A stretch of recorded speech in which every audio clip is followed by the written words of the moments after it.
bukan pejabatnya ya, tapi ekonom yang melakukan prediksi itu, yang menghitung, mengkalkulasi pertumbuhan ekonomi itu kecepatan, dan dia minta maaf pada waktu itu, apologies, minta maaf, I'm sorry gitu. Tapi saya nggak minta untuk direvisi, saya bilang ya udah nggak apa-apa, kalau dipublish, saya akan membuat Anda gagal dengan menciptakan pertumbuhan ekonomi yang tinggi. Saya akan buktikan Anda salah, saya bilang. Karena saya akan ciptakan ekonomi yang lebih tinggi dari yang Anda prediksikan. Saya yakin kalau kita menjaga permintaan dalam negeri dengan baik, ekonomi kita bisa akan tumbuh dengan lebih baik lagi. Karena sekarang walaupun banyak ketidakpastian global, tapi yang globalnya nggak resesi, masih tumbuh walaupun lebih pelan ya.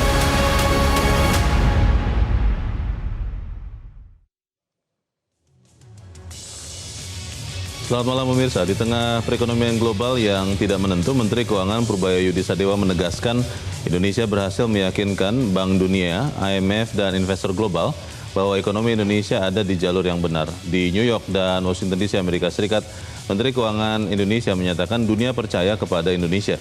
Seperti apa fakta di lapangan? Pemirsa, bersama saya Leona Samosir, inilah Top Economy.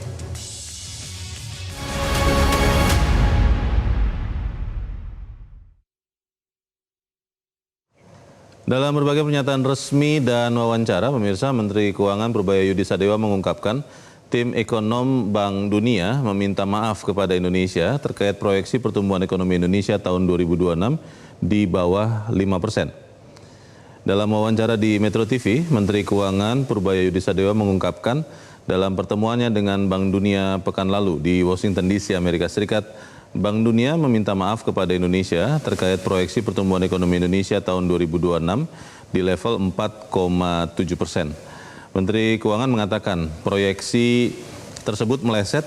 Ekonom, maksudnya Bank Dunia, minta maaf, apologies, minta maaf, I am sorry. Menteri Keuangan mengungkapkan permintaan maaf itu disampaikan tim ekonom Bank Dunia yang juga dihadiri pimpinan Bank Dunia. Menurut Menteri Keuangan, proyeksi tim ekonom Bank Dunia terlalu cepat, belum memasukkan faktor perkembangan terkini perekonomian Indonesia. Menteri Keuangan juga menegaskan Indonesia tidak meminta Bank Dunia untuk merevisi proyeksi pertumbuhan ekonomi Indonesia lebih tinggi, namun Bank Dunia memberikan respons positif atas upaya Indonesia meningkatkan pertumbuhan ekonominya. Bukan hanya Bank Dunia, Dana Moneter Internasional (IMF) juga memberikan apresiasi terhadap ekonomi Indonesia. Menurut Menteri Keuangan Purbaya Yudi Sadewa, dalam pertemuannya dengan IMF di Washington DC, Amerika Serikat, IMF memuji perekonomian Indonesia.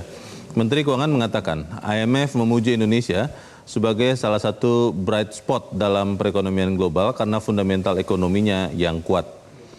Diplomasi ekonomi Indonesia di markas Bank Dunia dan IMF pun berdampak pada kepercayaan lembaga keuangan global itu kepada Indonesia. Menteri Keuangan mengatakan IMF dan Bank Dunia, mereka percaya bahwa kita bergerak ke arah yang betul dan memang seperti itu datanya. Saya pikir sentimen ke Indonesia yang negatif akan segera hilang. Bukan hanya dengan Bank Dunia dan IMF, Menteri Keuangan juga menegaskan diplomasi ekonomi Indonesia di New York dan Washington DC, Amerika Serikat juga berhasil menambah kepercayaan investor global ke Indonesia. Dalam pertemuan dengan jajaran investor keuangan terbesar dunia, Menteri Keuangan mengatakan dalam pertemuan dengan para investor, mereka sudah bukan sepertinya mereka amat antusias terhadap prospek ekonomi Indonesia. Kepercayaan investor global pun terbukti dengan pengakuan peringkat utang dan pasar modal Indonesia di mata dunia. Menteri Keuangan Purbaya Yudi Sadewa mengungkapkan kabar positif dari pertemuannya dengan lembaga pemeringkat internasional maksud kami Standard & Poor's (S&P) di Washington DC, Amerika Serikat. Dalam pertemuan itu, S&P Global Ratings mengonfirmasi peringkat kredit Indonesia tetap berada di level BBB dengan outlook yang tetap stabil. Menurut Menteri Keuangan, keputusan S&P Global Ratings ini menjadi sinyal kuat bahwa ketahanan ekonomi Indonesia tetap terjaga di tengah dinamika ekonomi global yang masih dibayangi perlambatan pertumbuhan. Dari pasar modal juga muncul kabar positif. FTSE Russell pada bulan April ini resmi mempertahankan Indonesia dalam klasifikasi Secondary Emerging Market dan menegaskan bahwa Indonesia tidak masuk dalam watchlist penurunan peringkat. Keputusan FTSE Russell ini semakin memperkuat kredibilitas reformasi pasar modal Indonesia di tengah tekanan sentimen global. Diplomasi ekonomi Indonesia ke pusat keuangan global di New York dan Washington DC berhasil meyakinkan lembaga keuangan dunia dan investor di dunia untuk percaya bahwa ekonomi Indonesia ada di jalur yang benar. Kita akan pastikan fakta di lapangan hasil dari diplomasi ekonomi yang dipimpin Menteri Keuangan Purbaya Yudi Sadewa ini berdampak langsung kepada stabilitas ekonomi dan pertumbuhan ekonomi Indonesia.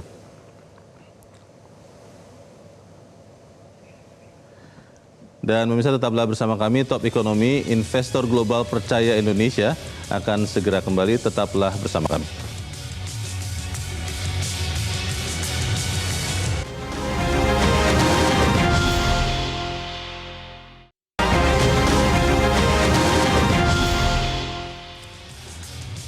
Terima kasih Anda masih bersama kami pemirsa, dan pada malam ini telah bergabung bersama kita dua orang narasumber. Yang pertama hadir secara fisik langsung di Studio 1 Metro TV, anggota Komisi 11 DPR RI dari fraksi Gerindra, Kamru Samad. Kang Samad, selamat malam. Selamat malam, Pak Leo. Terima kasih sudah disempatkan hadir di tempat ini. Dan juga pemirsa telah bergabung bersama kita lewat sambungan telekonferensi dari luar studio, Direktur Eksekutif Core Indonesia, Muhammad Faisal. Mas Faisal, selamat malam. Selamat malam, Bang Leo. Ya, terima kasih sudah memberikan waktunya. Sebelum ke Kang Samad, saya ingin ke Mas Faisal dulu. Mas Faisal, mendengar juga bahwa hasil diplomasi ekonomi Indonesia di Amerika bisa meyakinkan rating agency dan Bank Dunia, atau seperti apa yang Anda dengar, Mas Faisal? Ya, sepertinya memang kalau melihat dari nafas dan persepsi pada umumnya, ya mulai dari World Bank, IMF, sebelum-sebelumnya juga kan ada Moody's dan juga Fitch ya.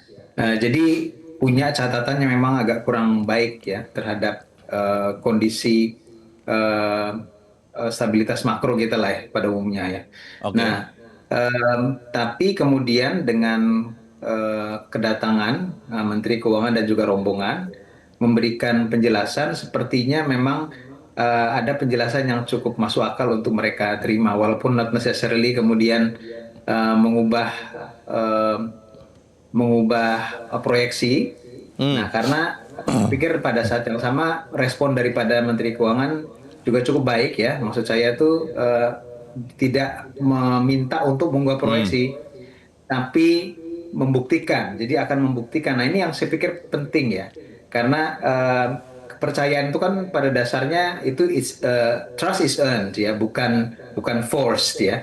Jadi artinya ingin melihat bagaimana bukti konkretnya, dan itu yang mestinya dilakukan. Dan respon dari Menteri Keuangan saya pikir sudah cukup tepat, bahwa nanti kita buktikan bahwa itu tidak benar. Nah, jadi hal seperti ini paling tidak yang di satu sisi walaupun hasil konkretnya belum kelihatan, maksudnya hasil dari kuartal 1 seperti apa, hasil pertumbuhan ekonominya, tapi respon seperti ini penting dan cukup masuk akal, make sense bagi World Bank, IMF dan juga mungkin investor.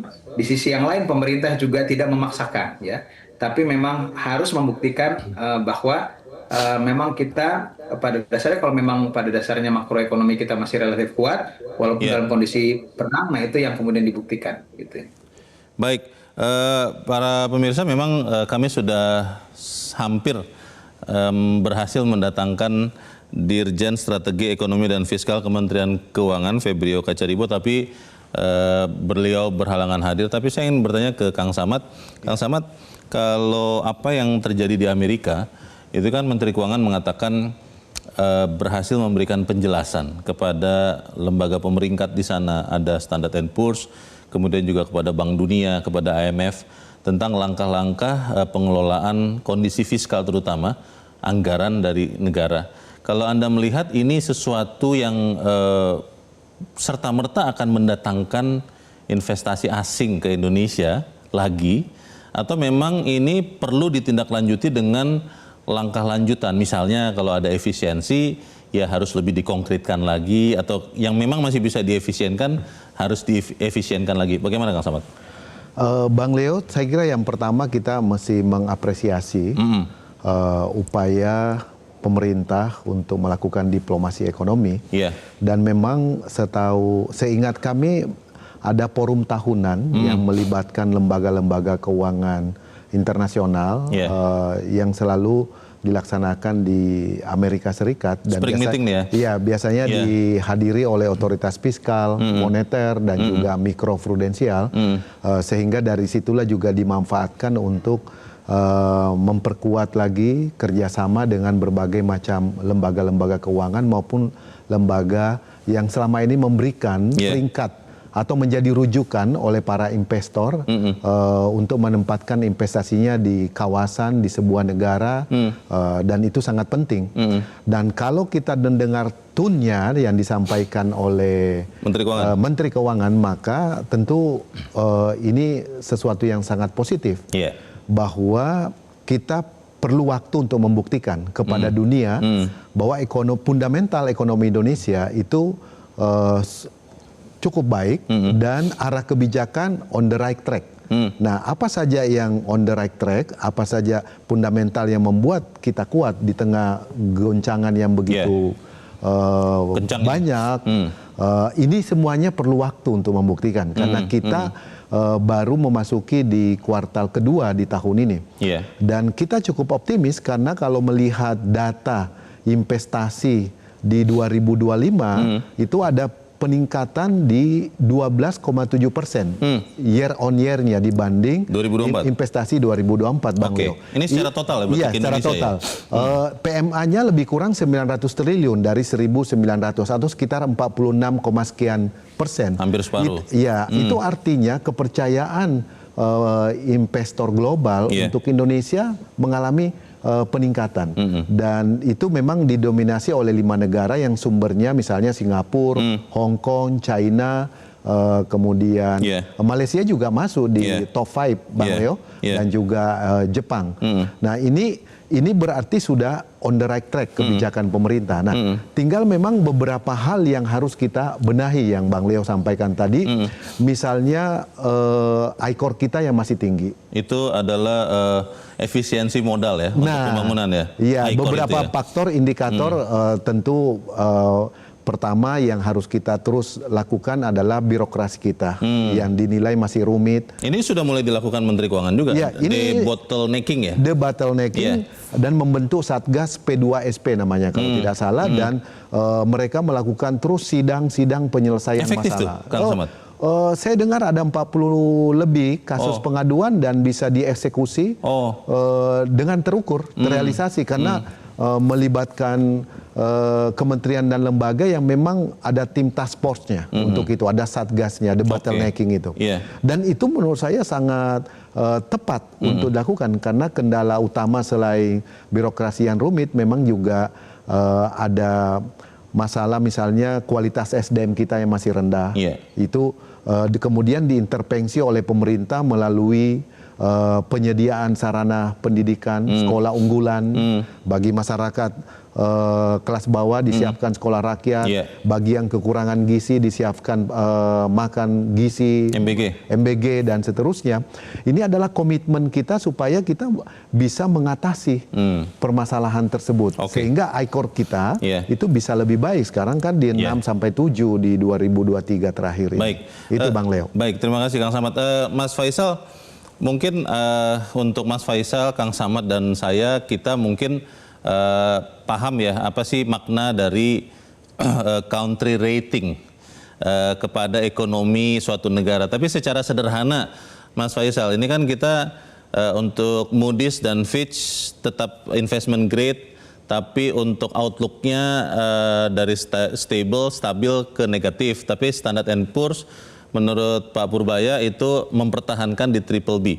Kalau kemudian misalnya tadi stable menjadi negatif, itu maknanya kepada ekonomi Indonesia itu seperti apa sih dan kenapa itu harus dijaga, Mas Faisal? Ya, ke risiko pembiayaan untuk masuk ke Indonesia gitu ya, intinya untuk menanamkan modal untuk khususnya ini portfolio ya. Sebetulnya yang direct investment juga penting, tapi dalam konteks ini juga portfolio yang utama, bahwa risiko lebih besar ya, dan itu dipengaruhi kondisi makroekonomi ya, kondisi makroekonomi dan juga arah dan tata kelola daripada kebijakan. Karena kalau lihat dari alasan outlook-nya itu mirip-mirip ya. Jadi arah kebijakan, efektivitas kebijakan, Iya. koordinasi, kemudian tata kelola fiskal. Selalu diulang berapa kali itu tata kelola fiskal, lalu bagaimana misalnya peluang daripada sektor swasta dengan adanya Iya. dana antara, dana juga disebut gitu ya. Nah, jadi Iya. itu semuanya kan sebetulnya bagaimana perspektif orang investor untuk berinvestasi di Indonesia gitu ya. Dan kalau kemudian tata kelola kebijakan, tata kelola fiskal ya tidak prudent ya, dan ruang untuk pelaku swasta, investor swasta itu banyak dihalangi oleh berbagai macam kendala, ini yang kemudian bisa nanti kalau tidak Oke. diperbaiki ya tentu saja sampai dengan Ya. jangka waktu kalau nggak salah dari kemarin itu 6 bulan ya. Nah itu akan bisa menurunkan akhirnya dari sisi ratingnya gitu. Nah tapi outlook itu artinya adalah warning di awal supaya Oh, harus ada perbaikan gitu untuk oke. supaya tidak terjadi penurunan rating gitu. Baik. Mas Faisal, kalau bicara disiplin fiskal, Menteri Keuangan Purbaya juga meyakinkan kita semua, juga termasuk investor atau lembaga internasional di Amerika, bahwa disiplin fiskal itu dijaga pemerintah, tidak akan kena atau bahkan sampai melampaui 3% defisit dari PDB. Anda melihat langkah-langkah pemerintah yang sudah dilakukan untuk menghemat anggaran sekarang itu efektif, atau memang masih ada yang masih bisa dilakukan lagi, Mas Faisal? Satu hal bahwa keputusan untuk menahan defisit tidak lebih dari 3% itu saya pikir krusial ya untuk diambil dan penting ya untuk tadi menjaga kepercayaan, karena yang dikhawatirkan tadi kalau tata kelolanya tidak baik ini jangan-jangan defisit mau dilebarkan ya sehingga beban fiskal menjadi lebih berat. Nah itu pertanyaannya, kalau kemudian lebih lebar lagi defisitnya, apalagi lebih lebar dari 3%, bagaimana tata kelolanya? Bagaimana kemudian mengembalikan tambahan utang pokok dan juga bunganya kan itu. Nah, jadi ketika dikatakan tidak sampai 3%. Nah, ini saya pikir itu memberikan sinyal yang cukup positif. Nah, tinggal bagaimana caranya supaya tidak lebih dari 3%, kan begitu ya. Karena kalau melihat dari kuartal 1 ya, APBN kita Januari sampai dengan Maret, pada faktanya defisitnya 240 triliun. Yang artinya hampir 2,5 kali defisit pada 2025 yang kuartal satunya itu 99 triliun. Nah, jadi artinya kan untuk bisa mempertahankan tidak sampai 3%, ini kan extra effort itu dibandingkan dengan tahun yang lalu gitu ya. Jadi lebih keras memang kayaknya. Satu otomatis adalah efisiensi, dan itu disampaikan dengan secara loud and clear oleh Pak Presiden juga, kita harus efisiensi. Nah, tapi saya pernah kasih catatan juga, kalau efisiensinya saja ya dan sama seperti tahun 2025 nih bisa juga kena di ekonomi, dan itu yang tidak diinginkan juga kan. Nah, jadi ada trade off ya, mau efisiensi tapi kalau efisiensinya itu kemudian terlalu mencekik sektor-sektor yang sekarang misalnya sudah tertati-tati atau kelas menengah ke bawah. Nah, ini dampak ekonominya, pertumbuhan ekonomi yang ingin lebih tinggi malah tidak tercapai jadinya gitu. Nah, jadi artinya tata kelola untuk menjaga efisiensi seperti apa. Opsi lain yang saya katakan juga ya berarti mestinya pos-pos anggaran yang besar-besar yang tidak terlalu urgent masih bisa ditunda, tidak harus tahun ini. Nah, ini bisa direlakan sebagian, dievaluasi, kemudian dipakai untuk yang tanggap darurat gitu. Itu mengurangi beban sebetulnya ya fiskal, ditambah lagi mungkin ada pos-pos penerimaan ya yang masih bisa diupayakan ya, walaupun mungkin ruangnya sempit juga dalam kondisi seperti sekarang, tapi mungkin masih ada beberapa hal sektor yang dapat windfall misalkan dari komoditis itu masih mungkin saya. Terima kasih Mas Faisal. Kang Samad, kalau melihat efisiensi ya, ini kan secara sederhana kalau anggaran ada pendapatan ada belanja, itu kan bisa dilakukan dengan meningkatkan pendapatan dan atau menekan belanja. Efisiensi itu sudah dilakukan begitu rupa oleh pemerintah. DPR Komisi 11, Anda di Komisi 11, melihatnya apakah memang kemudian untuk dari pendapatan, kan ini saat ini sedang ditinjau ulang soal penerimaan pajak. Ini disebut-sebut katanya karena restitusi pajak terlalu besar di beberapa sektor yang tadinya itu harusnya tidak begitu. Lalu di sisi belanja, efisiensi itu juga sudah dilakukan Bahkan kalau kita lihat beberapa jenis BBM non subsidi kan sudah juga kemarin naik begitu ya. Anda melihat ini sesuatu yang sehat atau bagaimana, Kang Samad? Ya, ini semuanya mengatasi tantangan-tantangan yang muncul, Bang Leo. Iya. Jadi memang penerimaan negara harus terus dilakukan evaluasi. Apalagi 1 tahun terakhir ini menggunakan sistem Cortex. Yang baru ya? Yang baru. Sistem pelaporan Tentu, pajak. ini satu fase di mana wajib pajak itu memiliki kesempatan untuk memenuhi kewajibannya, tapi di sisi lain negara juga akan jauh lebih transparan untuk melihat database daripada wajib pajak itu sendiri. Karena di Cortex itu lebih lengkap dibandingkan sistem sebelum Cortex ya? Karena lebih terintegrasi. Iya. Jadi sistemnya jauh lebih baik. Lalu kemudian ada masalah-masalah teknis, betul. Akan terus kita di Komisi 11 akan terus mengawal supaya perbaikan dan tidak menghambat penerimaan negara.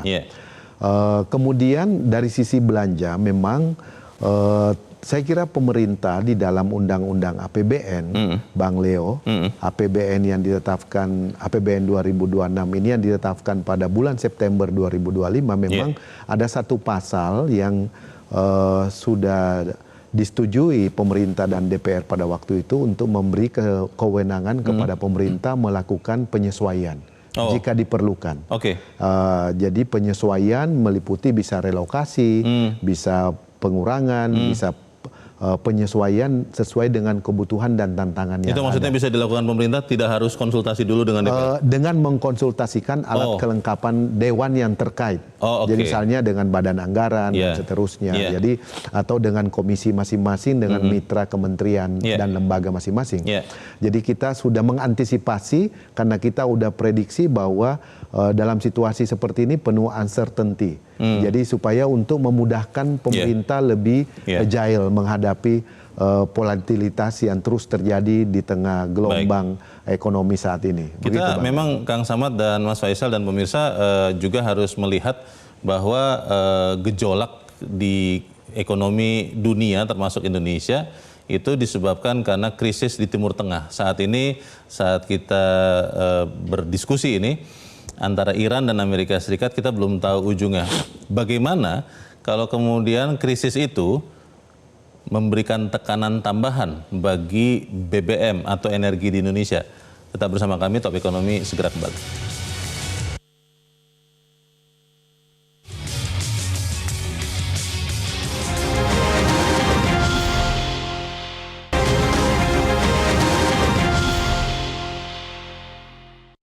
Ada yang bilang pertumbuhan kita cuma 4,7% itu World Bank kan ya. Begitu ketemu sana, dia minta maaf loh. Itu entah apa ada wartawan ya. Dia minta maaf ambilin forecastnya karena belum dipublish sebelum diskusi dengan bos semuanya di sana. Jadi saya bilang ke mereka, kenapa Indonesia lebih bagus dibanding negara-negara lain relatif? Karena kita sudah melakukan reformasi sebelum pergolakan di global itu terjadi. Sebelum perang kita udah perbaikan ekonominya di sini, reformasi di pajak, bea cukai dan lain-lain sehingga kondisi APBN kita kuat. Ya pemirsa, yang baru saja Anda dengarkan adalah keterangan dari Menteri Keuangan Purbaya Yudisadewa yang mengatakan bahwa saat bertemu di Amerika Serikat, ekonom Bank Dunia yang menurunkan atau memangkas proyeksi pertumbuhan ekonomi Indonesia itu minta maaf kepada Menteri Keuangan dan mengatakan bahwa itu belum atau terlalu dini disampaikan. Saya ingin ke Mas Faisal. Mas Faisal, kalau Anda lihat proyeksi itu kan bisa dilakukan dengan tingkat akurasi yang berbeda-beda ya. Dan ya namanya juga proyeksi Mas Faisal, bisa tepat, bisa tidak. Kalau Anda lihat yang dilakukan oleh Bank Dunia untuk memproyeksi pertumbuhan ekonomi Indonesia di revise down mendekati 5% sih masih, itu memang sesuatu yang mendekati kenyataan atau seperti apa Mas Faisal? Gini, kalau kami bandingkan dengan proyeksi kami ya untuk tahun 2026 ya, sebetulnya sebelum perang konflik kita tuh kasih range 4,9 sampai 5,1%. Jadi Oke. artinya kalau bandingkan tahun 2025 sama atau bahkan sedikit lebih rendah 4,9 sampai 5,1. Hmm. Kalau dengan kondisi perang sebetulnya ada kemungkinan kalau apalagi kalau perangnya berkepanjangan realisasi daripada pertumbuhan ekonominya lebih rendah daripada 4,9 tuh terbuka kemungkinan. Nah, cuma memang kalau sampai 4,7% itu dari hitung-hitungan saya sendiri itu memang agak terlalu cepat ya menurut saya gitu. Apalagi sebetulnya juga kalau realisasi apakah nanti jauh di bawah 5% atau malah masih di atas 5% juga bergantung pada satu kondisi penyebab masalah yaitu konflik, yang kedua respon kebijakan gitu. Respon kebijakannya tepat atau tidak. Nah, jadi artinya ruang itu sebetulnya uncertainty-nya masih cukup lebar gitu. Kalau diberikan hanya satu angka spesifik ya 4,7 ya memang menurut saya sih mereduksi uncertainty yang sebetulnya masih relatif lebar gitu. Tapi bukan berarti tidak mungkin maksud saya ya gitu. Ya. Itu berarti sebenarnya warning yang malah mungkin kalau kita lebih berhati-hati bisa membuat pemerintah lebih berhati-hati lagi begitu Mas Faisal? Betul sekali ya. Oke. Kang Samad, tadi Pak Menteri Keuangan mengatakan Bank Dunia itu mengatakan yang mengeluarkan proyeksi ya, bukan pimpinannya, di penjelasannya dikatakan bahwa ekonomnya yang memberikan proyeksi meminta maaf karena merasa terlalu cepat untuk menyampaikan proyeksi pertumbuhan ekonomi Indonesia. Anda melihat ini bagaimana, Kang Samad? Menurut saya ini komunikasi yang mungkin harus diperbaiki ke depan antara pemerintah Indonesia dengan lembaga-lembaga keuangan dunia. IMF, Bank Dunia. Iya, karena mungkin kemarin setelah pergantian Menteri Keuangan ini harusnya lebih cepat, lebih awal untuk konsolidasi komunikasinya. Menyambung lagi komunikasi. Iya, menyambung lagi untuk meneruskan kerjasama yang selama ini sudah terjalin. Itu satu poin. Yang kedua, kita tetap harus melihat itu sebagai sebuah warning.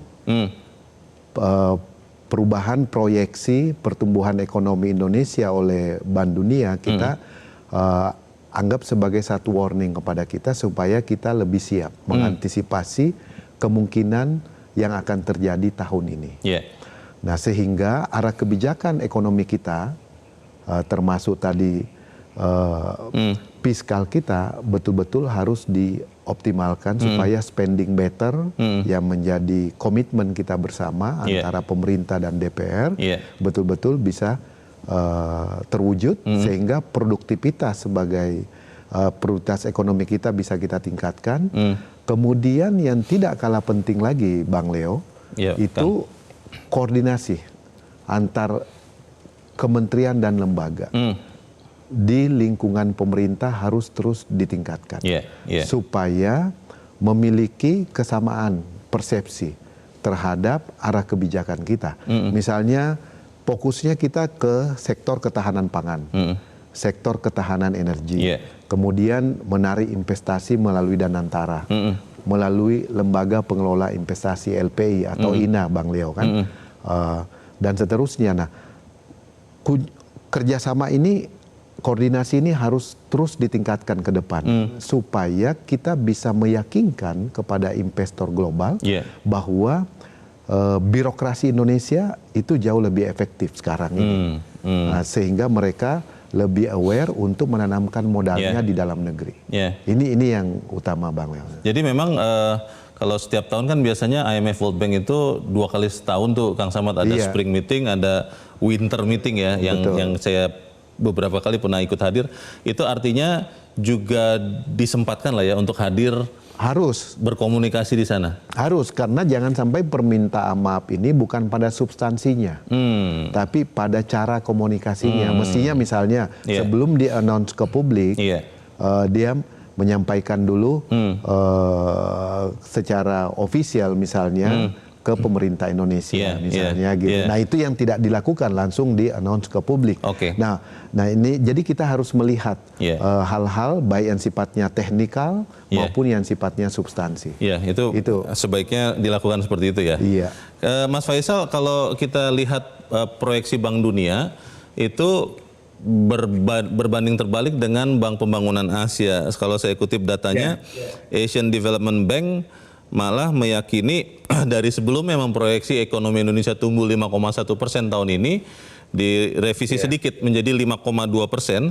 Salah satunya adalah karena melihat konsumsi dan investasi tahun ini di Indonesia akan naik. Anda setuju dengan itu atau juga masih ragu dengan itu, Mas Faisal? Satu hal, perbedaan proyeksi antar lembaga itu sangat umum terjadi di tahun-tahun sebelumnya juga begitu. Yang membedakan sekarang memang agak sedikit lebih lebar ya. Jadi satunya 4,7, satunya 5,2 gitu. Biasanya memang ya IMF, World Bank, IMF lah lebih konservatif. IDB, OECD biasanya agak sedikit lebih optimis biasanya ya. Biasanya. Kalau melihat tadi alasan kenapa IDB bisa kasih 5,2% ya. Kalau melihat catatan sampai dengan kuartal 1 ya memang konsumsi rumah tangga memang bagus menurut saya ya. Jadi kalau lihat dari beberapa leading indicators dari kuartal ketiga 4 tahun 2025 jadi udah mulai itu ya. Dan cukup konsisten sampai dengan paling tidak sampai perang lah ya. Gitu. Nah, kalau begitu udah masuk Maret, begitu perang memang ada sedikit penurunan tuh. Udah mulai kelihatan perubahan trennya gitu. Tapi sebelum-sebelumnya memang bagus ya menurut saya dan ada alasan memang untuk itu. Walaupun mungkin ada masalah ya, tapi kelas menengah bawah masih belum pulih ya itu memang betul. Jadi masalah distribusi. Tapi secara agregat itu memang relatif kuat ya. Buktinya juga industri manufakturnya juga dari PMI manufaktur itu naik 53 tuh di Februari ya dan penyebabnya itu adalah konsumsi domestik tuh. Karena kalau konsumsi order dari luar negeri itu udah memang turun udah sejak lama gitu. Nah, jadi ada leading indicator yang mengatakan memang kuat itu ya. Investasi juga sebetulnya terutama yang PMDN ini ya. PMDN yang cukup tinggi ternyata pertumbuhannya walaupun yang PMA itu tidak terlalu bagus sebetulnya ya. Finally memang tumbuh masih positif tapi sangat kecil sekali. Tapi PMDN ternyata yang naik ya. Dan artinya dua alasan tadi konsumsi rumah tangga dan investasi itu memang ya betul adanya. Nah tapi kita perlu melihat faktor perang ya.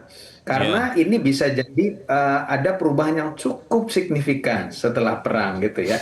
Ambil contoh saja yang berpotensi adalah ketika ada inflasi, kemudian fiskal harus pembiayaannya harus lebih besar, ada dampak terhadap efisiensi itu akan mengurangi potensi pertumbuhan dari satu belanja pemerintah, yang kedua juga adalah konsumsi rumah tangga juga kena gitu.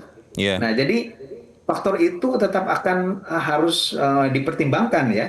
Jadi concern kita tidak berhenti di kuartal 1 tentu saja ya, tapi bagaimana dengan kuartal-kuartal berikutnya. Dan Mas Faisal, itu sangat bergantung pada respons kebijakan. Mas Faisal, kalau bicara soal harga BBM, di banyak kesempatan Menteri Keuangan Purbaya mengatakan kalau harga minyak mentah dunia, katakan sampai akhir tahun 2026 ini tetap di harga sekitar $100 Amerika per barel, anggaran masih sanggup untuk menyerapnya sehingga tidak perlu menaikkan harga BBM bersubsidi sampai akhir tahun ini. Tapi kalau sampai 120 atau ke atas, itu mungkin yang harus berubah. Anda melihat itu bisa dijaga, BBM bersubsidi tidak perlu naik sampai akhir tahun ini atau seperti apa, Mas Faisal? Oke, kalau kita ikutin asumsi tadi, bahwa rata-rata harga ICP itu sampai $100 ya, sampai dengan Desember kan itu yang dikatakan Pak Menteri juga ya. Nah lalu anggaplah bahwa nilai tukar yang juga menentukan itu tidak tembus di 17.000 ya, mungkin hampir 17.000 tapi nggak tembus ya. Nah ini potensinya bisa menambah subsidi energi itu 200 triliun atau lebih ya. 200 triliun lebih bisa nggak diserap oleh APBN? Menurut saya masih bisa. Masih bisa, tinggal kan trade off-nya gitu ya. Mau ambil dari mana ini gitu. Nah, dari efisiensi jelas diperlukan dan alokasi dari tadi pos-pos yang besar-besar. Kalau 200 triliun masih bisa menurut saya. Tapi ada trade off ya. Nah, itu tinggal mengelola bagaimana trade off-nya ini meminimalisir risikonya terhadap ekonomi itu, Mas.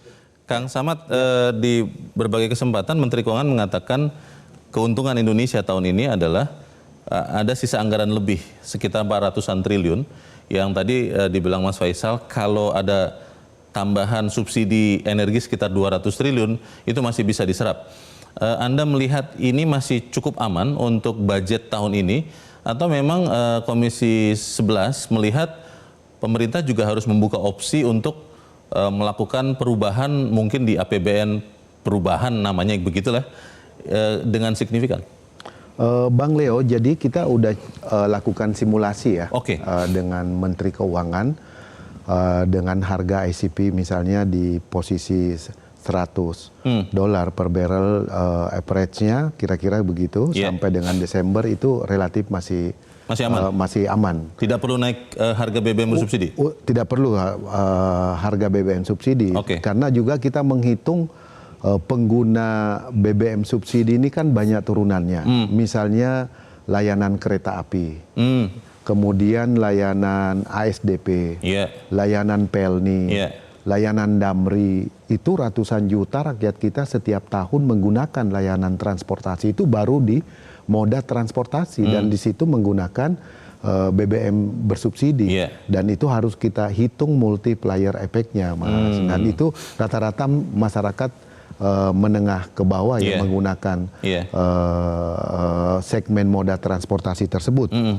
Nah, kemudian kita juga bersyukur nih Bang Leo karena kita juga melihat bahwa industri manufaktur kita itu mengalami penguatan, termasuk juga industri pengolahan.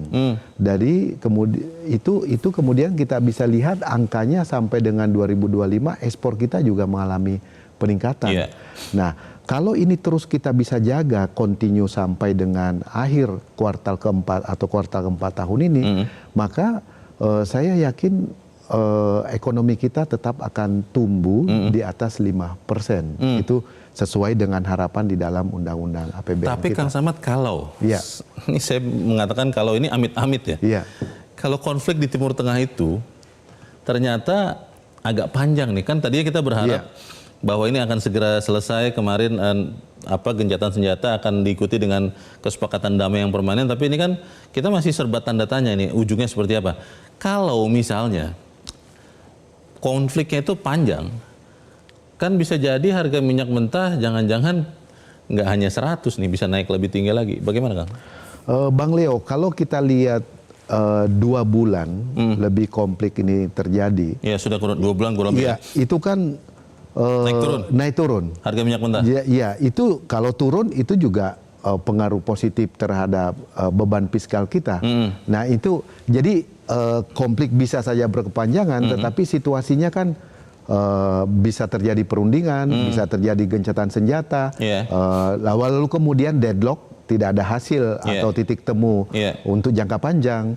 Tetapi juga kita bisa lihat bahwa situasinya tidak semata-mata linear terus mengalami peningkatan misalnya, tetapi ini up and down.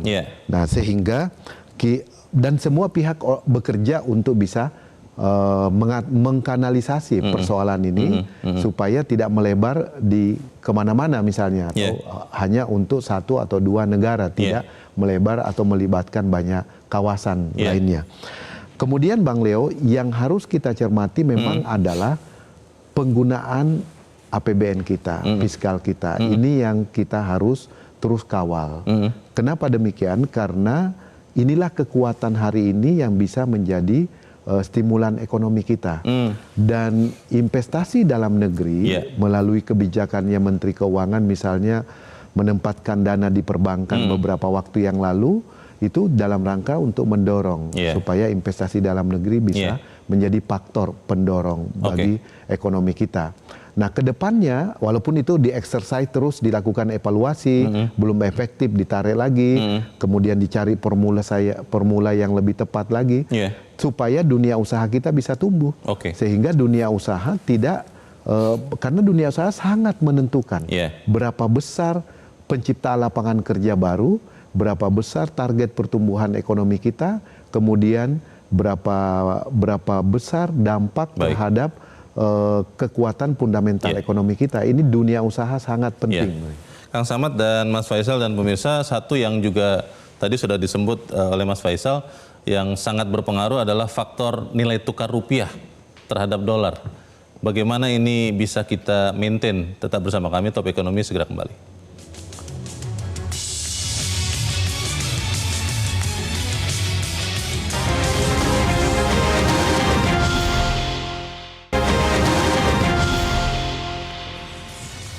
Terima kasih pemirsa Anda masih bersama kami dan kita ada di bagian akhir dari diskusi kita malam ini. Mas Faisal, kalau kita berandai-andai bahwa kondisi di Timur Tengah, Iran, Amerika ini bisa berakhir katakanlah di triwulan ketiga tahun ini, itu pasti mudah. Tapi kalau kemudian prolong ya, misalnya panjang sampai akhir tahun, apa yang harus dilakukan pemerintah Indonesia, Mas Faisal? Ya. Kalau panjang berarti ya segala opsi sebetulnya untuk meminimalisir resiko harus dieksplor ya. Dan kalau tadi memang untuk saat sekarang misalnya ya menahan harga BBM bersubsidi mungkin masih memungkinkan ya. Katakanlah tadi dia sampai kalau harga minyaknya $100 per barrel. Nah tapi kalau betul-betul worst scenario sampai lebih di atas $100 per barrel ya kita harus buka opsi satu persatu ya yang lebih realistis tentu saja gitu. Walaupun tadi prediksi saya sepakat ya bahwa untuk di atas $100 per barrel rata-rata selama 1 tahun itu kayaknya kemungkinannya masih agak kecil menurut saya. Sekarang tuh memang bergerak naik rata-ratanya tapi belum sampai $90 per barrel ya, masih di bawah itu gitu. Nah tapi makin panjang perang ya tentu saja akan terus naik gitu. Nah jadi itu opsi satu ya, opsi harus dibuka untuk hal-hal yang tadinya mungkin belum kita buka opsinya, termasuk masalah BBM yang bersubsidi ya, karena itu cukup besar memang membengkaknya nanti. Nah tapi kita juga melihat bagaimana trade off-nya ke efek yang lain, karena ke ekonomi kalangan bawah itu juga menjadi penting. Jangan lupa juga masalah stabilitas sosial politik ya, yang kaitannya seringkali juga dengan BBM, harga BBM naik, inflasi ke harga pangan, nah itu juga harus menjadi pertimbangan karena itu bisa menambah parah. Jadi memang pilihannya tidak banyak, tapi ya kalau makin panjang perangnya memang perlu lebih opsi-opsi yang lebih realistis ya secara kebijakan. Terakhir singkat saja Mas Faisal, apa yang harus dilakukan pemerintah untuk tetap menjaga kepercayaan investor global? Ini kan langkah bagus dari Amerika, tapi kan harus dipertahankan dan ditingkatkan. Singkat saja apa Mas? Beberapa catatan ya, tata kelola fiskal ya itu harus dibuktikan bahwa itu harus menjadi prioritas pemerintah. Bagaimana menjalankan program-program prioritas pemerintah juga, MBG, Koperasi Desa Merah Putih yang masih menjadi sorotan pada saat sekarang itu juga harus diperbaiki. Masalah koordinasi kebijakan, termasuk tadi sempat ditanyakan masalah menjaga stabilitas nilai tukar rupiah. Sebagian itu adalah peran pemerintah, otoritas fiskal, tapi tentu saja otoritas moneter itu menjadi penting, sehingga menjaga independensi daripada otoritas moneter itu juga harus dijaga tuh. Jadi sempat kan ada keraguan ya. Nah ini harus dipulihkan. Itu menurut saya di antara yang penting. Terima kasih Mas Faisal. Kang Samad, apa yang DPR akan sampaikan ke pemerintah supaya kemudian kepercayaan investor global kepada Indonesia ini tetap terjaga atau malah meningkat? Bang Leo, sebetulnya Indonesia ini udah punya modal yang sangat baik. Ada 25 kawasan ekonomi khusus. KEK? KEK. Jadi mulai dari Tanjung Lesung, Mandalika, Palu, kemudian Galang, Lok Sumawe, dan seterusnya. Kalau ini terus dipromosikan ke publik bahwa di dalamnya ada tax allowance, ada tax holiday, daya tarik ya, insentif ya, ada pembebasan bea masuk, kemudian ada layanan perizinan satu pintu, satu atap gitu. Saya yakin cukup optimis karena kalau kita melihat angkanya Bang Leo, akumulatif investasi yang masuk di 25 kawasan ini itu sudah mencapai 336 triliun. Khusus untuk 2025 itu 82,6 triliun. Investasi dan itu didominasi industri manufaktur. Nah, bagaimana pemerintah terus meyakinkan investor global tentang ketersediaan sarana dan kebijakan ini sehingga mereka tertarik untuk masuk di Indonesia dan itu sangat potensial untuk membuka lapangan kerja baru sekaligus mendorong ekonomi sekaligus pertumbuhan ekonomi kita, apalagi daya saing ekonomi kita bisa lebih baik ke depannya Bang Leo. Kalau soal nilai tukar rupiah bagaimana Kang Samad? Ini Bank Indonesia kan terus-terusan di pasar, tapi ini kan juga tekanan dari Timur Tengah ini, bagaimana Kang? Iya, Bang Leo, memang nilai tukar rupiah ini kita terus mengingatkan otoritas moneter dalam operasi moneter mereka untuk terus memitigasi resiko yang penuh ketidakpastian. Ada faktor domestik tetapi didominasi oleh faktor global. Nah, dampaknya terhadap bahan baku impor bagi industri dalam negeri. Ini yang terus kita ingatkan kepada otoritas moneter untuk memitigasi segala kemungkinan yang terjadi dan supaya tetap nilai tukar rupiah itu berada dalam range yang diamanatkan oleh Undang-Undang APBN. Begitu Bang Leo. Kita harap kerjasama itu akan terus terjaga dan kita harap juga apa yang disampaikan oleh kita dalam diskusi ini, Kang Samad dan Mas Faisal bisa juga membantu bagi menjaga kepercayaan investor global. Kang Samad terima kasih sudah hadir di tempat ini dan juga Mas Faisal terima kasih sudah hadir di tempat ini. Saya Leonard Samosi, pemirsa berterima kasih Anda sudah menyimak Top Ekonomi untuk malam ini. Selamat malam, sampai jumpa.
Metro TV.